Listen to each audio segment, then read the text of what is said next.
देखिए, आगामी सीटेट के एग्ज़ाम में मात्र अब कुछ दिन शेष रह गए हैं। कल रात में आपको एडमिट कार्ड भी जारी कर दी गई है। तो मेरे जितने भी स्टूडेंट हैं तो उनको मैंने लगभग सारा कुछ सिलेबस का पढ़ा दिया है, रिवीजन भी करवा दिया है। लेकिन लास्ट टाइम में मैं उन लोगों को जो है बूस्टर वीडियो दे रहा हूं। तो इस क्रम में अभी मैं इस वीडियो में आप लोगों को बहुबुद्धि का जो सिद्धांत है इनको बताने का कार्य करूंगा। देखिए, बहुबुद्धि के सिद्धांत को बहुविमात्मक प्रज्ञा भी कहा जाता है। बुद्धि के बदले में आपको प्रज्ञा शब्द का भी यूज किया जाता है।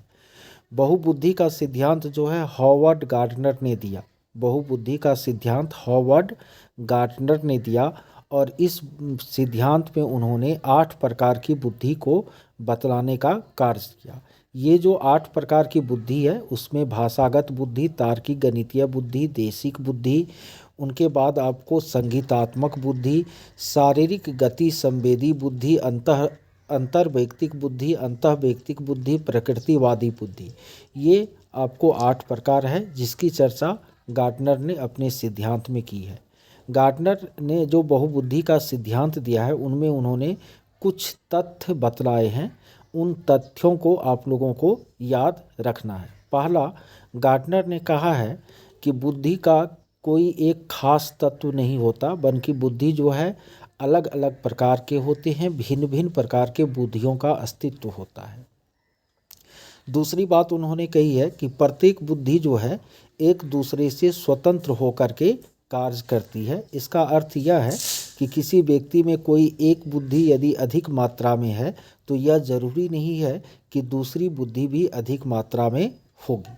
तीसरी बात उन्होंने कही है कि आपको बुद्धि के जो ये 8 प्रकार है, हो सकता है कि किसी व्यक्ति में कोई एक प्रकार जो है वह उपस्थित नहीं हो या किसी कारणवश नष्ट हो गई हो, तो इनसे अन्य प्रकारों पर कोई प्रभाव नहीं पड़ता है। यानी सभी प्रकार की बुद्धियाँ आपस में क्या होती है, स्वतंत्र होती है।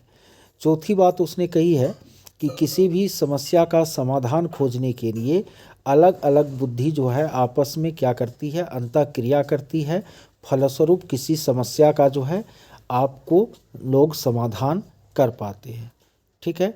साथ ही साथ 5वीं बात उन्होंने कही है कि बुद्धि केवल वह नहीं है जिसको कि कागज़ पेंसिल परीक्षण जो है मापता है, बुद्धि उससे आगे भी बहुत कुछ होती है। 6ठी बात उन्होंने कही है कि वैयक्तिक भिन्नता जो हम देखते हैं व्यक्तियों के बीच, वह अलग अलग तरह की बुद्धियों की उपस्थिति के कारण ही देखने को मिलती है। ठीक है। तो ये बातें आपको गार्डनर ने अपने सिद्धांत में की है। और जानते हैं गार्डनर ने अपना जो सिद्धांत दिया था तो इसके लिए उन्होंने अत्यंत प्रतिभाशाली व्यक्तियों का अध्ययन किया था और इसी अध्ययन के आधार पर गार्डनर ने अपना सिद्धांत देने का कार्य किया। गार्डनर ने कहा कि बुद्धि 8 तरह की होती है। एक होता है सब, और ये भी जान लीजिए गार्डनर ये भी कहा है कि सभी प्रकार की बुद्धि लगभग सभी व्यक्तियों में पाई जाती है, लेकिन खास तरह की बुद्धि खास व्यक्तियों में प्रबल होती है। जैसे कि पहला बुद्धि है आपको गार्डनर का भाषाई बुद्धि, जो कि भाषा के उत्पादन और उपयोग करने की योग्यता को व्यक्त करती है। भाषाई बुद्धि सभी व्यक्ति में पाई जाती है, लेकिन जो लेखक होते हैं, कवि होते हैं, उसमें यह बुद्धि अधिक होती है। तार्किक गणितीय बुद्धि जो है वह आपको अमूर्त चिंतन, आलोचनात्मक चिंतन, तर्कन आदि की क्षमता को व्यक्त करता है। सभी व्यक्ति में तार्किक गणितीय बुद्धि होती है, लेकिन वैज्ञानिक, नोबेल पुरस्कार विजेता आदि में तार्किक गणितीय बुद्धि अधिक होती है। इसी तरह तीसरा होता है आपको देशिक बुद्धि, जिसको कि स्थानिक बुद्धि भी कहते हैं। स्थान और दिशा के से जुड़ी हुई जो बुद्धि है वह आपको देशिक या स्थानिक बुद्धि कहलाती है। सभी व्यक्ति में यह पाई जाती है, लेकिन विमान चालक, नाविक, मूर्तिकार, चित्रकार, वस्तुकार, आंतरिक साज सज्जा के विशेषज्ञ, शल्य चिकित्सक आदि में आपको ये स्थानिक या देशिक बुद्धि प्रबल होती है। उसके बाद सांगीतिक बुद्धि है। संगीत के रचना या संगीत के आनंद लेने से जुड़ी हुई जो बुद्धि है उसको सांगीतिक बुद्धि कहते हैं न। और सांगीतिक बुद्धि जिस व्यक्ति में ज़्यादा होती है तो उसमें आपको माने गायन वादन के प्रति रुचि होती है। गायक, वादक, इस सब में सांगीतिक बुद्धि प्रबल होती है। इसी तरह आपको 5वां प्रकार उन्होंने शारीरिक गति संवेदी बुद्धि, जिसको शारीरिक गतिक बुद्धि भी कहा जाता है, के बारे में बताया है, यानी संपूर्ण शरीर या उसके किसी अंग की लोच का उपयोग करने की योग्यता और सृजनात्मकता प्रदर्शित करने की योग्यता जो है वह शारीरिक गति संवेदी बुद्धि कहलाती है। और शारीरिक गति संवेदी बुद्धि जो है आपको धावक, ठीक है, उसके बाद नर्तक, अभिनेता, अभिनेत्री, खिलाड़ी, जिम्नास्टों आदि में ज़्यादा मात्रा में पाई जाती है। उसके बाद अंतर व्यक्तिक बुद्धि है, आपको दूसरे व्यक्तियों के साथ व्यवहार करने की जो योग्यता है वह अंतर व्यक्तिक बुद्धि कहलाती है। मनोवैज्ञानिक, परामर्शदाता, राजनीतिक, सामाजिक कार्यकर्ता, धार्मिक नेता आदि में उच्च अंतर व्यक्तिक बुद्धि पाई जाती है। उसके बाद सातवां आपको अंतः व्यक्तिक बुद्धि है, जो कि अपनी निजी भावना, अभिप्रेरणा और इच्छाओं को जानने की योग्यता है, ठीक है।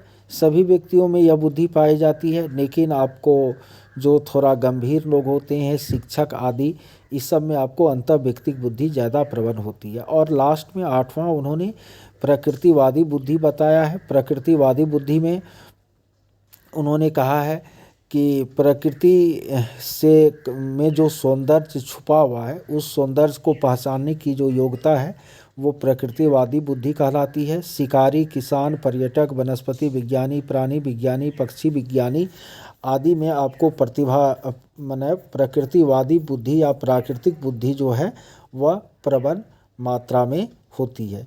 निश्चित रूप से गार्डनर का जो सिद्धांत है वह कहता है कि प्रत्येक व्यक्ति के पास कई प्रकार के बुद्धि का संयोजन होता है। बुद्धि कई प्रकार के विशिष्ट योग्यताओं का समुच्चय होता है और कागज़ पेंसिल परीक्षण द्वारा निर्धारित बुद्धि ही केवल बुद्धि के मात्रा को निर्धारित नहीं करती, बुद्धि उनसे आगे भी बहुत कुछ है।